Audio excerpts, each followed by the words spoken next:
Eco आ रहा है इनका। हाँ आ रहा है सर। आ रहा है ना? हाँ।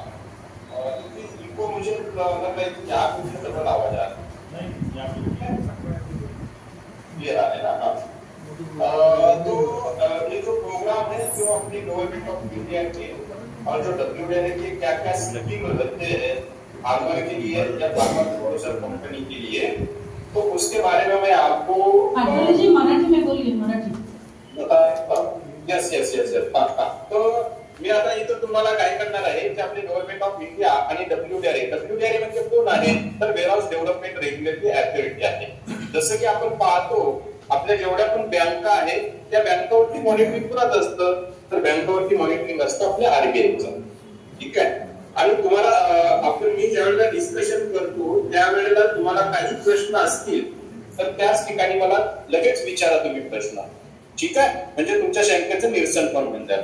मी एकटाच कम्युनिकेशन करणार नाही, तुम्ही पण कम्युनिकेशन याच्यामध्ये पाहिजे.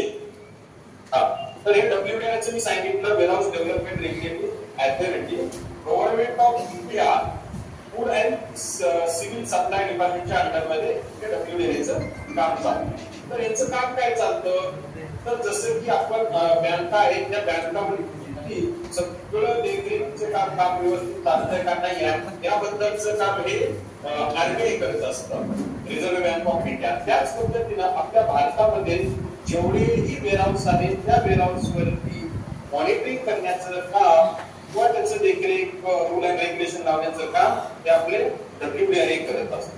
आता आपल्याला WDRA हे तुम्हाला समज असेल की WDRAचं काम काय हे थोडक्यात मी सांगितलं तुम्हाला.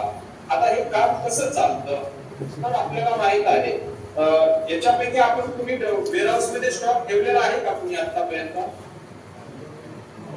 वेअरहाऊस मध्ये स्टॉक ठेवलेला आहे तुम्ही?